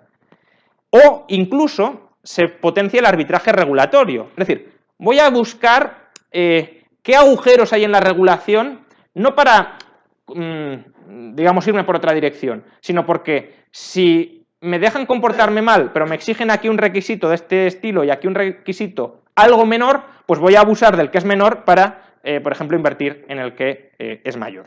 Bien. Y de hecho, yo creo que el fracaso de Minsky, de la propuesta de regulación de Minsky, es tan flagrante que el libro de Minsky se escribe en el año 86, 1986, o se publica, mejor dicho. Y fijaos cuál es la propuesta que lanza Minsky para evitar, o para extender una buena regulación y para, por tanto, evitar los ciclos económicos. Dice: para poner coto al efecto desestabilizador de la banca, es necesario regular la cantidad y el tipo de activos en los que invierte la banca. La mejor herramienta para articular este control es la ratio de solvencia y la tasa de incremento del capital bancario. Ahora mismo, el control del capital bancario es un asunto que concierne al examen y a la supervisión del propio banco, pero no a la política monetaria. Para controlar su potencial desequilibrante, para protegernos contra la deflación y para eliminar el sesgo de un mayor apalancamiento permitido a los bancos grandes, todas las instituciones de depósito deben someterse a la ratio de solvencia fijado por la Reserva Federal. Una tasa de solvencia del 5% parece razonable, sobre todo si tenemos en cuenta que algunos pasivos también son capaces de absorber las pérdidas. Es decir, está proponiendo Basilea III.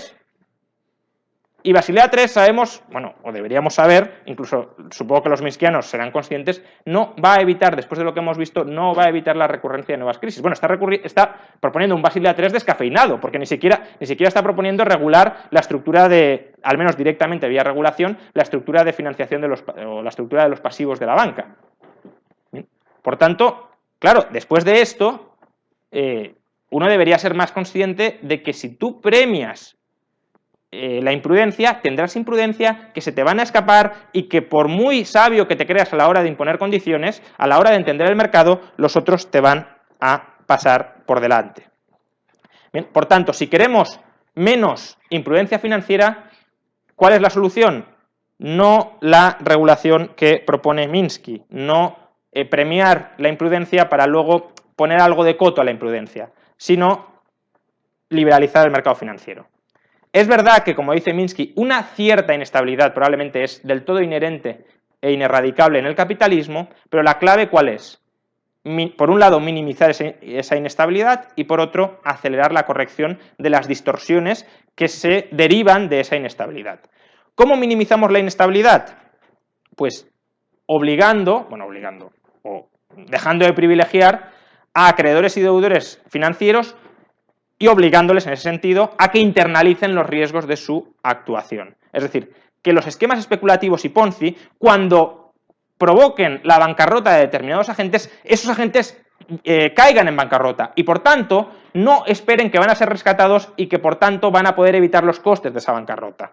De hecho, así funcionaba el mundo tradicionalmente. Por ejemplo, Minsky, a partir de la página 267, dice: tradicionalmente, la exposición al riesgo de los bancos era constreñida, aún imperfectamente, por el control y la supervisión de clientes y competidores. En un régimen donde los bancos que quebraban imponían pérdidas a depositantes, accionistas y prestamistas, los usuarios más sofisticados de los servicios bancarios reaccionaban al grado de apalancamiento y a la composición de los activos del banco. Por culpa de la garantía de depósitos y de la promoción de fusiones para rescatar a bancos quebrados, el control de los depositantes ha desaparecido. Entonces, el punto es, ¿qué es mejor? ¿Un control absolutamente centralizado de un marco institucional donde se premia la imprudencia y donde se premia engañar al regulador? ¿O un marco institucional donde no se premie, sino que se castigue la imprudencia y donde además el control, la supervisión, la fiscalización de los imprudentes sea un control descentralizado? Si la información está atomizada, está absolutamente descentralizada, el control a la hora de captar, vigilar y contrarrestar esa información también debería estar descentralizado. Si se centraliza, el órgano central no va a tener la información y se le van a escapar errores por todos lados. Y especialmente se le van a escapar errores si además premiamos a aquellos que incurran en errores y le oculten los errores. ¿Bien? Entonces, por un lado, dejar de rescatar a entidades, por un lado, básicamente dejar de rescatar a entidades insolventes. ¿Cómo dejar de rescatarlas? Pues que el Estado no los rescate ni directa ni indirectamente, tampoco con déficits públicos que sostengan beneficios, y luego que el Banco Central cambie radicalmente de política monetaria. Y aquí la política monetaria que voy a proponer para el Banco Central es exactamente la que propone Minsky, ni más ni menos. Dice, la Reserva Federal debería dejar de utilizar las operaciones de mercado abierto para determinar el nivel de reservas de los bancos. Como alternativa, la Fed puede ajustar las reservas bancarias a través de la ventanilla de descuento. De este modo, cuando el Banco Central compra o presta contra cierto tipo restringido de activos, las reservas de los bancos se incrementan. El tipo de activos contra el que debería prestar la Fed deberían ser aquellos pasivos a corto plazo que reflejen inventarios comerciales o manufactureros. Por tanto, una vez nuestro sistema financiero se torne frágil, el mercado clásico de descuento se convierte en la herramienta apropiada para el control de la oferta de crédito a corto plazo. Página 361 de Estabilizando una economía inestable. Es decir, básicamente lo que propone Minsky es la llamada doctrina de las letras reales en cuanto a la gestión del Banco Central. Es decir, que el Banco Central simplemente descuente pasivos a corto plazo de alta calidad emitidos contra bienes reales en alta demanda y existentes. Por tanto, descontar pasivos a muy corto plazo y de muy bajo riesgo. No descontar pasivos a largo plazo y de alto riesgo, porque si descuentas pasivos a largo plazo, activos a largo plazo y de alto riesgo, ¿qué estás premiando? Los esquemas especulativos y Ponzi. Es decir, estás premiando que la gente se endeuda a muy corto plazo para invertir en ese tipo de activos y luego coge esos activos, los lleva al Banco Central y le den financiación de última instancia. No, si usted quiere financiación, bien, se la voy a dar, pero siempre y cuando usted tenga activos a corto plazo y seguros. Es decir, aquellos activos que a lo mejor en una crisis entra un pánico artificial, se deprecian, pierdo liquidez y como efectivamente no tiene por qué quebrar todo en una crisis, porque si no caeríamos en una depresión secundaria, vamos a intentar reflotar específicamente ese tipo de activos buenos que no socavan la liquidez del sistema. Pero no voy a rescatar a los que han invertido, sobreinvertido en activos a largo plazo, en estructuras financieras que deben ser y reales que deben ser reestructuradas. Y justamente, ¿cómo acelerar la corrección de las distorsiones derivadas de esa inestabilidad? Pues, por un lado, hay que facilitar la corrección de los errores reales, es decir, que si hemos invertido en determinado tipo de empresas que no generan valor, esas empresas tienen que desaparecer y tienen que surgir rápidamente otras que sí generen valor. Por tanto, mercados libres y flexibles para recolocar muy rápidamente los factores productivos y los distintos tipos de activos que hay o se han creado erróneamente en la economía. Y luego, para corregir los errores financieros, pues incrementar la capacidad de ahorro del sector privado, porque al final es el sector privado el que puede quitar financiación, el que puede aceptar quitas, el que puede, refinanciar a largo plazo, el que puede convertir deuda en acciones, y todo eso dependerá de que el sector privado tenga capacidad para ahorrar, tenga capacidad para absorber pérdidas, tenga capacidad para aguantar durante un tiempo el reajuste. Y para eso hace falta más ahorro privado y, por tanto, gobiernos mucho más pequeños que absorban mucho menos renta disponible de los agentes y la dilapiden a la hora de reflotar en general todas las industrias de la economía a través de planes de estímulo. Por tanto, la alternativa, el diagnóstico de Minsky es muy correcto, el diagnóstico de Minsky permite complementar muy bien la teoría austríaca del ciclo económico para alcanzar una comprensión mucho más completa de la realidad macroeconómica de nuestras economías, pero el diagnóstico que propone Minsky es totalmente equivocado. No tenemos que avanzar hacia mayor gobierno que proteja a los imprudentes, pretendiendo regular a los imprudentes de manera un tanto ingenua, ni tampoco un gobierno que absorba la materia prima que es absolutamente imprescindible durante las crisis para salir adelante, es decir, la capacidad de ahorro del sector privado para reestructurar tanto la economía real como la economía financiera. Muchas gracias.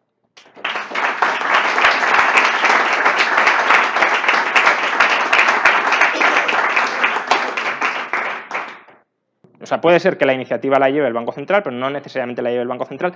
Y en todo caso, cuando empieza uno, el otro también va. Es decir, cuando el Banco Central restringe, la banca también restringe porque dice, uy, aquí vienen peores tiempos. O cuando la banca restringe mucho, el Banco Central se ve también forzado a restringir porque no puede mantener ese ritmo de expansión, asumir ese riesgo de expansión del crédito. Muy bien, Juan Ramón, súper interesante, ya lo conocía, pero muy bien.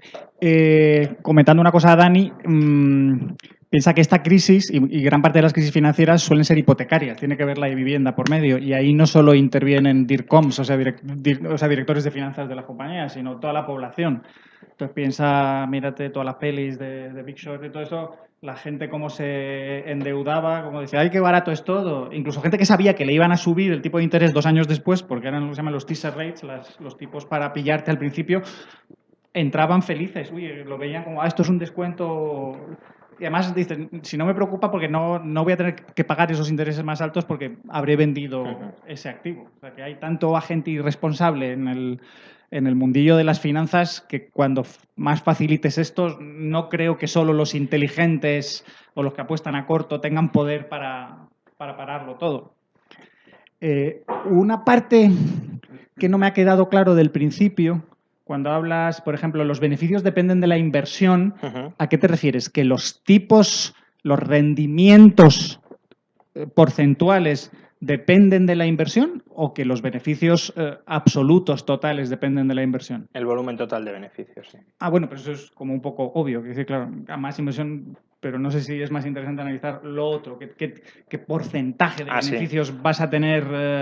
No, aquí ya estamos hablando de niveles absolutos, es decir, claro, todo lo que o sea, si estás asumiendo que solo los trabajadores consumen y por tanto todo el salario va a consumo, pues claro, toda la inversión es el exceso sobre el gasto salarial, que son beneficios. Luego, no sé si falta en el análisis, pues no sé si lo hace Minsky o lo distingue, eso, qué tipo de inversión es, si es inversión en acciones, en participaciones, o es inversión en deuda. O sea, que cómo estás canalizando el ahorro para convertirlo en inversión, si en participación, que eso no va a en acciones, que no va a crear ciclo, en el sentido de que eso no tiene riesgo de impago, de que quiebre algo, o de deuda, que además el problema de la deuda es que no suele ser directa, sino que es a través de intermediarios. Lo que pasa es que desde el punto de vista del intermediario financiero sí puede generar, o sea, si no hay intermediarios financieros y todo se invierte vía deuda, efectivamente estamos siempre ante esquemas cubiertos, porque es financiación a más largo plazo, no puede ser, claro. Pero cuando quien invierte es el intermediario financiero y compra acciones, si las compra a corto plazo estamos en las mismas.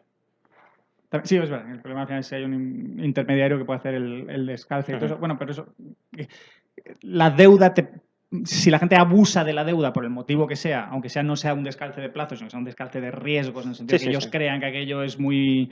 Porque una de las cosas que insiste Minsky, que tú has quizá mencionado más de pasada, pero es como se le tiende a popularizar, es el aspecto psicológico más keynesiano, de grandes periodos de tranquilidad van haciendo que la gente tome más riesgos, tome más riesgos, tome más riesgos. Sí, bueno. El sistema se rompe, se da el gran opción, con perdón, y entonces la gente al revés pasa a modo psicológico de no fiarse de nada y aquello tiende a hundirse aún más hasta que vuelve a recuperarse. Sí, bueno, eso lo he tocado en la realimentación entre expectativas y financiación, y luego cuando, es decir, en la hipótesis de inestabilidad financiera, es decir, cuando todos los esquemas son cubiertos, las atractivas, un boom económico de expectativas positivas que se realimentan, y al revés, cuando entramos en expectativas negativas también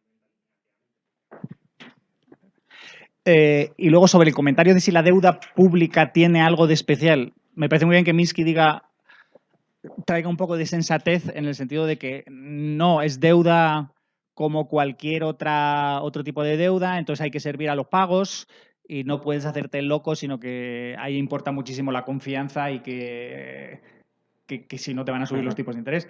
Pero igual merece la pena hacer el análisis de, hombre, la deuda pública sí que tiene algo de especial en el sentido de que cuando la impagas a la gente que impaga, no es que no le pase nada, pero le pasa bastante menos que a la gente privado que impaga, al cual le confiscan las garantías o toda la propiedad que le puedan confiscar y además le liquidan, mientras que el Estado no le confiscan nada, véase Grecia, y además no queda liquidado. O sea, yo además creo... hay un efecto también como de confianza colectiva, como que la deuda pública es como de todos, nos metemos todos en ella y la gente confía en ella a base de que nos estamos atando todos y no vamos a dejar que todos caigan. El acreedor nacional puede ser, el extranjero ya, el extranjero no.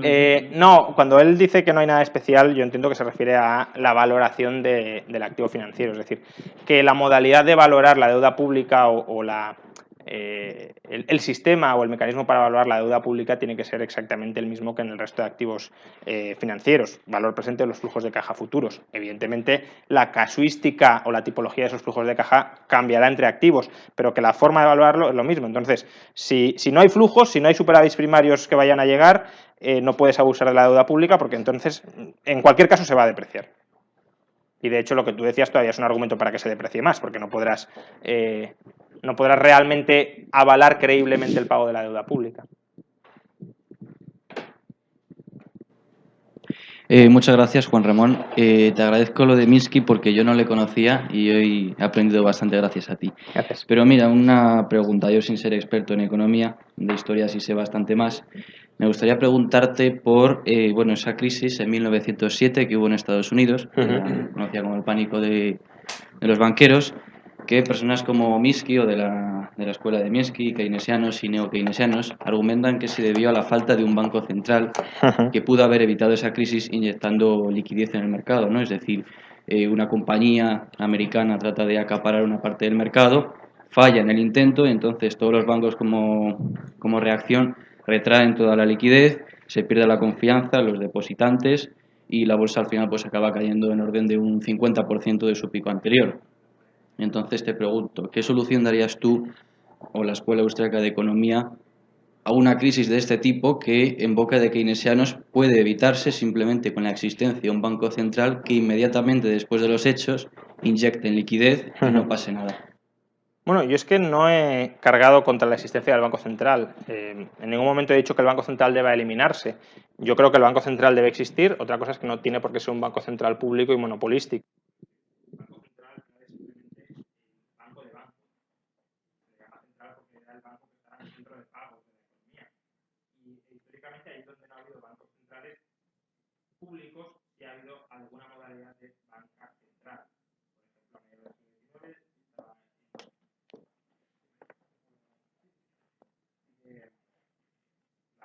teníamos el Suffolk System, que era un sistema de banca central privada, que justamente se dedicaba a eso, a extender financiación a corto plazo para aquellos bancos que tuviesen un problema transitorio de liquidez. Pero bueno, ¿existe o no existe banco central público? Tampoco creo que sea algo para alarmarse, aunque entiendo que alguien que quiera eliminar el Estado tendrá que analizar cómo se puede regular el sistema financiero sin un banco central público. Hay experiencias de bancos centrales privados, tampoco creo que sea dramático, pero bueno, que si existe banco central público tampoco creo que eso sea lo más antiliberal que podamos llegar a imaginar, siempre y cuando no tenga privilegios de ningún tipo.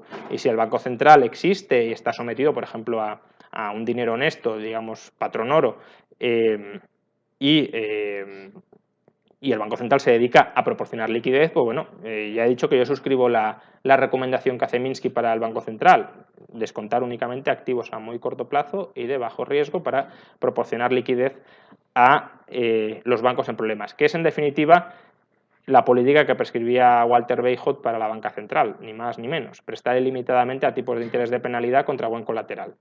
Eso es lo que dice Bernanke que ha hecho. Mentira, no ha hecho eso. Debería haber hecho eso, pero no lo ha hecho. Si lo hubiese hecho, no hubiese habido grandes cambios, porque todo el pánico financiero terminó a finales de 2008 y el QE empieza en 2009. Es decir, el QE ha sido más un mecanismo de inyección de liquidez a la banca extraordinaria para intentar que la banca volviera a prestar en condiciones ventajosas. Y eso tiene poco que ver con la estabilización financiera y tiene bastante que ver con intentar relanzar vía política monetaria la expansión, que además no lo han conseguido por esa vía. Vamos. Muchas gracias, Juan Ramón, por la interesante presentación. Si te he entendido bien, los problemas para Minsky comienzan desde el punto de partida de que la curva de tipos de interés permite el arbitraje entre el corto y el largo plazo. Y a partir de ahí se producen este tipo de inversión, de coberturas o financiaciones que utilizan la especulación y el esquema Ponzi, que son las que en algún momento desencadenan la crisis. Sin embargo, claro, la sensación que tengo es que si tú tienes una visión dinámica de esa curva de interés, en la medida en que alguien inicialmente utilice esquemas Ponzi o esquemas especulativos, eso sea un éxito, se incremente la demanda, el propio mercado regulará de alguna forma esa curva de tipos de interés de forma que se desincentivará a su vez estos esquemas y no necesitarás ningún tipo de intervención ex post. Por lo tanto, da la sensación de que esta curva alguien la da por fija, la da por estática y por lo tanto que existe ahí algún tipo de regulación e intervención que perpetúa esa diferencia de tipos entre el corto y el largo plazo, permite esta especulación sostenible y masiva y por lo tanto, si esto es así, y es un poco la pregunta, siendo así, realmente el remedio no sería, digamos, lo que tú has propuesto serían remedios para los síntomas, pero no serían los remedios para el problema, porque el problema estaría realmente en por qué es estable esa curva, incluso cuando se producen esquemas masivos especulativos y Ponzi. No, es que la curva no es estable. La curva de tipos, conforme se explotan los arbitrajes entre el corto y el largo, se tiende a aplanar. Y ese es un fenómeno que también está muy estudiado. Lo que pasa es que, claro, se termina aplanando, y esto es que es pura teoría austríaca del ciclo. Es decir, cuando la curva ya se aplana, ya se han acometido las malas inversiones. Entonces, el aplanamiento es el final del ciclo expansivo. Y cuando se produce el aplanamiento ya hay muchos agentes que están endeudados a corto plazo y que ya han empezado a invertir a largo. Y es ahí cuando ya no es fácil dar marcha atrás, porque tienes inversiones iniciadas, no finalizadas, y tu estructura de financiación es estructura a corto. Y precisamente el ciclo o las fases de la curva de rendimientos es forma normal, se arbitra a corto y largo, se tiende a aplanar, y cuando ya está aplanada y hay mucha exposición a deuda a corto y mucha inmovilización de capital a largo, que esto es algo que también Minsky comenta, no he mencionado, pero también lo pone de manifiesto, la curva se tiende a invertir. ¿Por qué? Porque hay un exceso de demanda de refinanciación a corto para intentar aguantar en el mercado, refinanciándote, aunque sean a tipos altos, pero para sobrevivir mientras duren las fluctuaciones financieras. Y solo después de que ya quiebran todos los que tienen que quebrar, la curva vuelve a su forma normal. Pero, digamos, la forma normal sin malas artes es tipos a largo mayores que tipos a corto.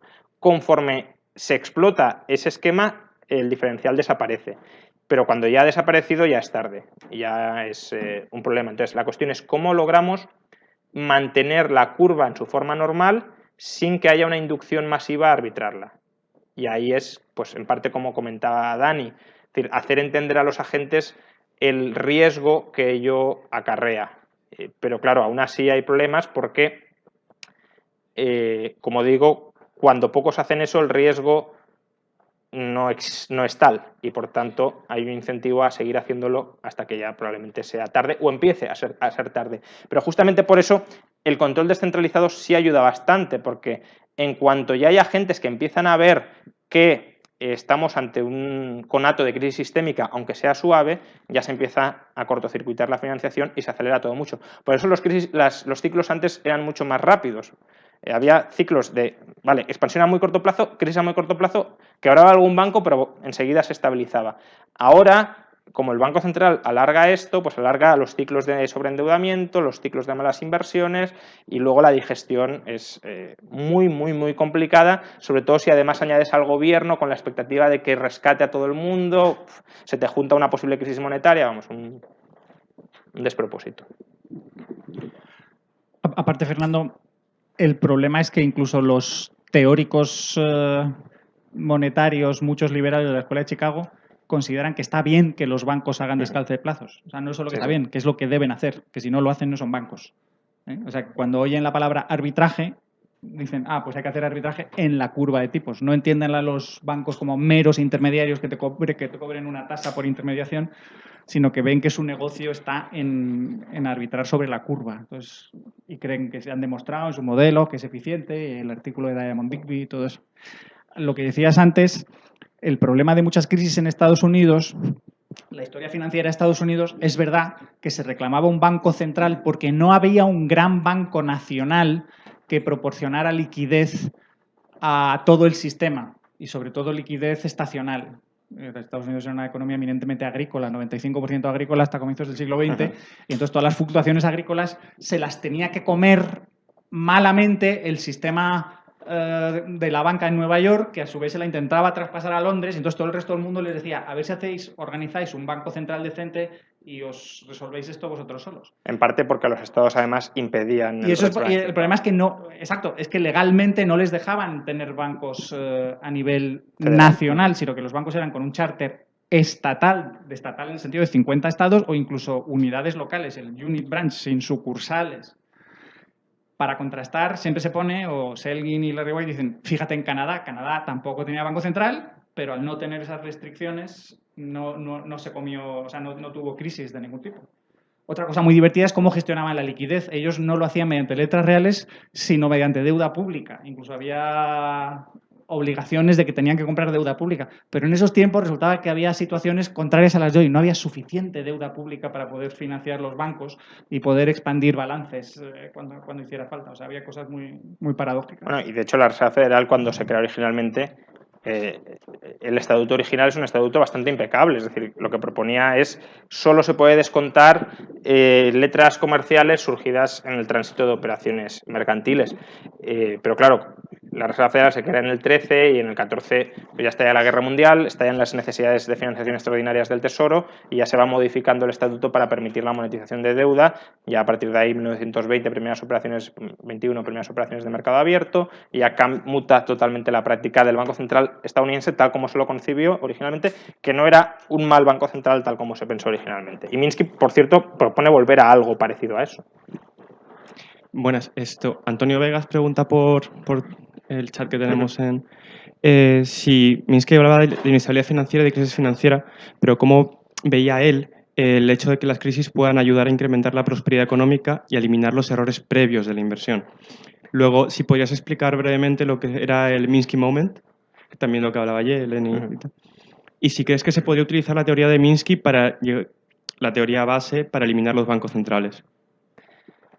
Bueno, como digo, al menos yo no he encontrado referencias de Minsky donde haga un gran hincapié en los beneficios de la crisis para limpiar malas estructuras productivas. Es verdad que en algún momento él rechaza que el Banco Central refinancie demasiado porque dice eso simplemente alargará esquemas Ponzi que deben ser liquidados. Es verdad, ahora que lo dices, que también es favorable a simplificar la ley de concurso de acreedores para que los malos negocios se limpien. Es decir, él dice, una vez ya más o menos hemos asegurado la estabilidad macroeconómica, el que tenga que caer, que caiga. Pero claro, la cuestión es cómo concilias esa estabilización macroeconómica con la micro, ¿no? Porque parece como que sean dos mundos separados cuando en realidad tú estás estabilizando los beneficios del conjunto de la economía.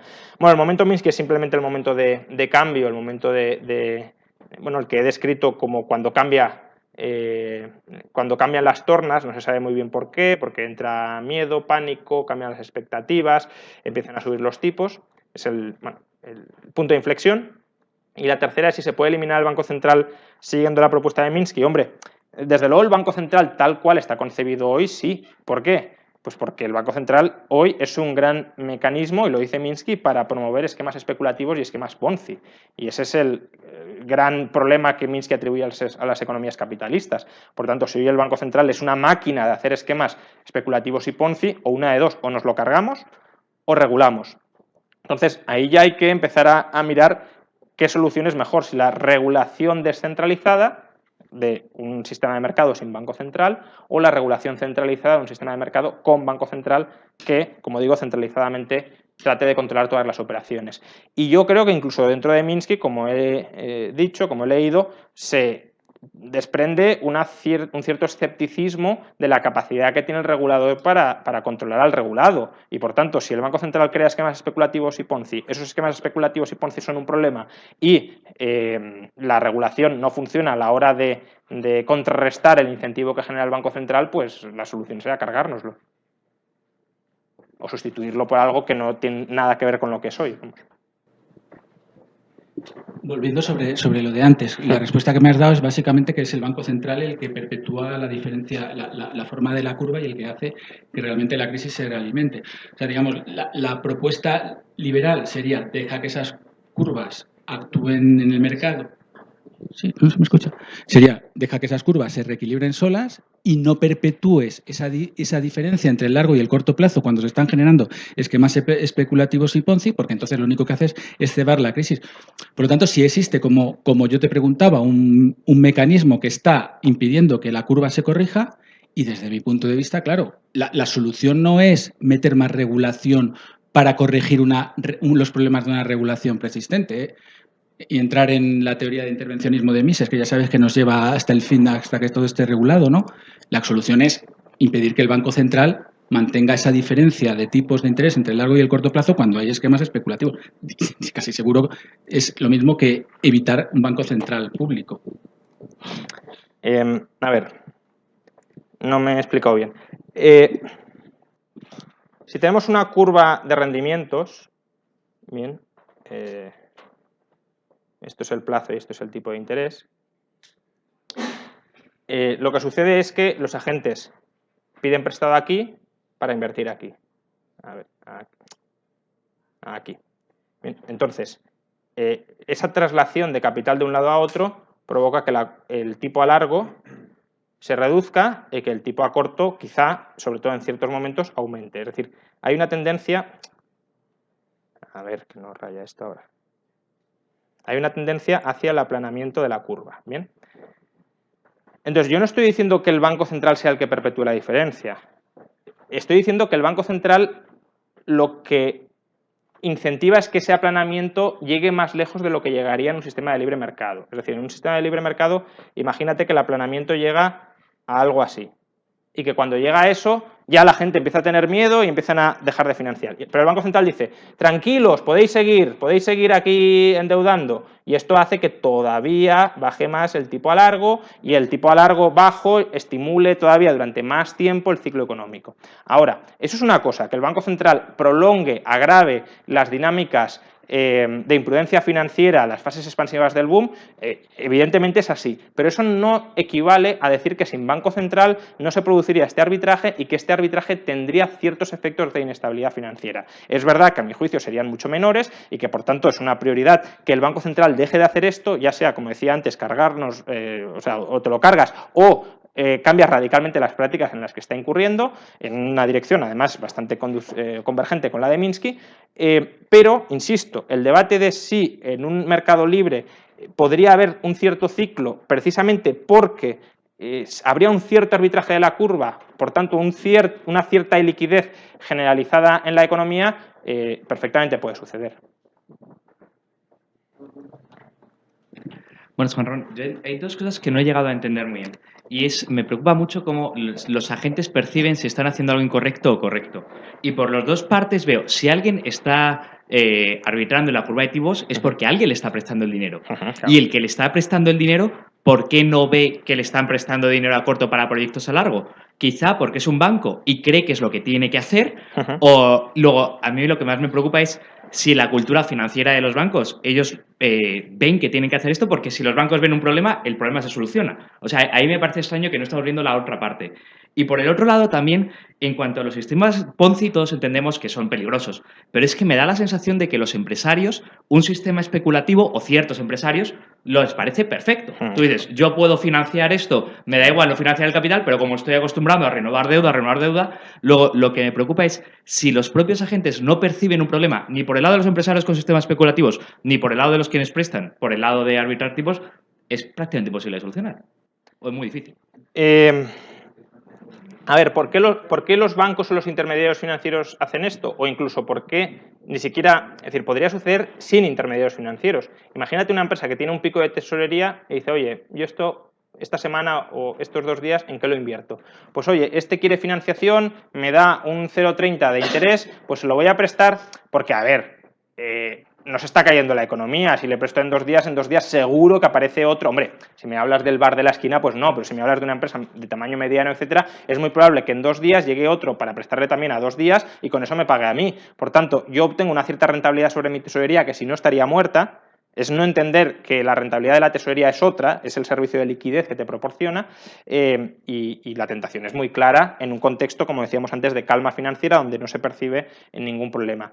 En cuanto a los empresarios, sí, en parte porque es muy difícil también crear esquemas cubiertos, pues claro, es decir, la incertidumbre futura también juega a la hora de decir cuál va a ser el plazo de mi inversión, pues no está tan claro, pero desde luego Una cosa es cometer errores en cuanto a plazo, que para eso están precisamente los fondos propios, la tesorería, para todos esos defectos que surjan de una planificación prudente, tratar de corregirlos o de minimizarlos, y otro, tratar de explotar deliberadamente ese arbitraje de decir, bueno, pues yo me endeudo a un mes y voy refinanciando. Es verdad que tiene costes operativos muy grandes y afortunadamente todavía eso para las grandes empresas les frena, pero claro, los bancos al final están ya institucionalizados a la hora de refinanciarse a muy corto plazo a través del interbancario, a través del Banco Central, y ellos se encargan de canalizar financiación a largo o a medio. Incluso el empresario tiene más o menos una especie de compromiso por parte del banco de que cuando venza te renovaré. Claro, y eso es así, salvo que haya una crisis financiera y el banco diga, ahora no te puedo refinanciar, ¿no? Entonces sí, claro, la dinámica del sistema está puesta para esto. Conclusión.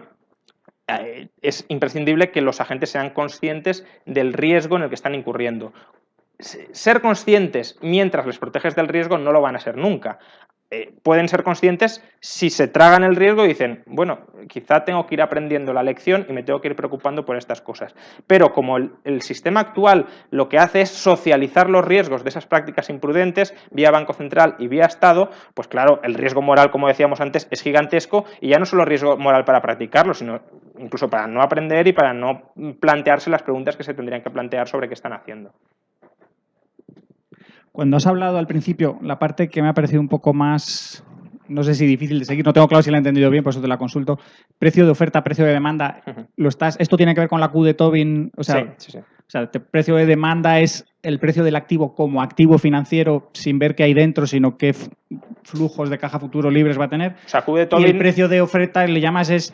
Bueno, si liquidamos esta empresa y vendemos las máquinas y todo, ¿qué es lo que sacamos? O al revés, ¿qué es lo que nos cuesta reemplazar todas estas máquinas? Claro, sí, la Q de Tobin simplemente es precio de demanda y de precio de oferta. Por eso, ¿qué es eso? ¿no? Sí. Vale, digo por si... Entonces, cuando la Q de Tobin es mayor que 1, pues es interesante invertir. Cuando es menor, no es, puede ser interesante invertir, pero simplemente para recomprar lo que otros ya han producido. No, hombre, pero...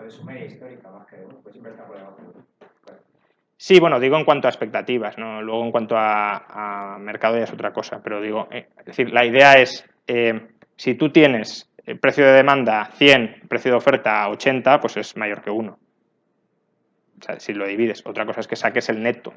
Sí, pero Toby me da sentido en lo que se refiere, y para lo que se usa ese índice es para si esa empresa hay que seguir invirtiendo en ella más o si al revés hay que trocearla. Es decir, si llega un momento y dices, oiga, que esto vale más troceado porque como unidad sacaríamos más dinero vendiendo las partes. Esa es la aplicación financiera que se ha hecho de la Q de Tobin. Tobin no desarrolla el concepto esencialmente para eso, sino para explicar por otra vía la interacción entre el precio de demanda y el precio de oferta de Keynes, que es eso, básicamente.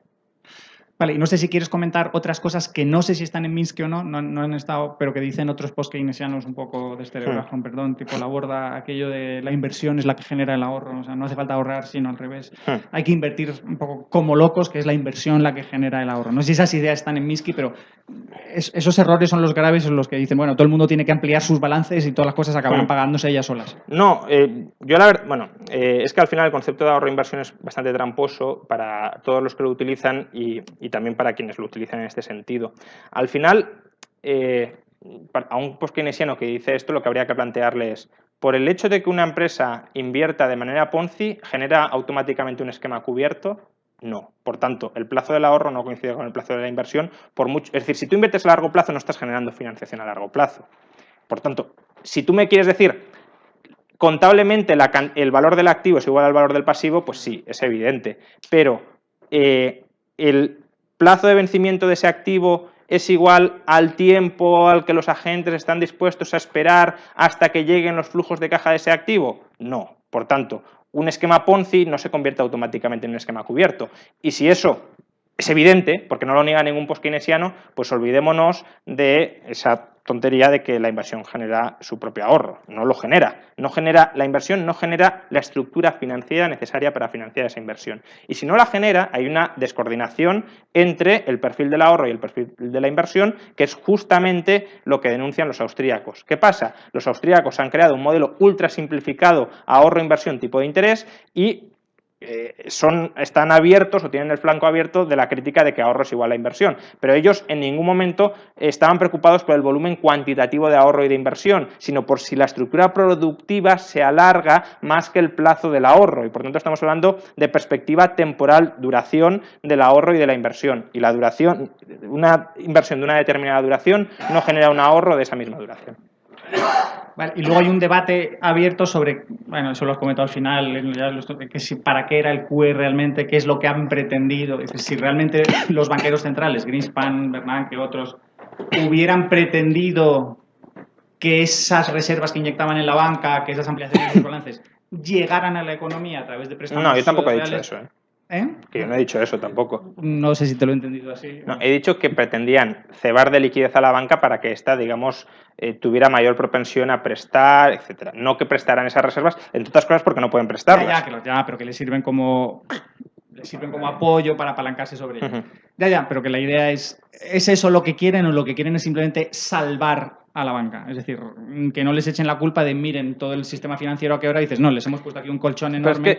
Precisamente para que no presten eso, les estamos pagando interés sobre el exceso de reservas y así al menos mantenemos la inflación que no se nos desboque. O sea, vamos, un debate aparte. No puede ser eso, porque para hacer eso basta con que el Banco Central asuma el compromiso claro de no voy a dejar caer ningún banco y el que me pida liquidez le voy a dar liquidez. No hace falta que metas la liquidez.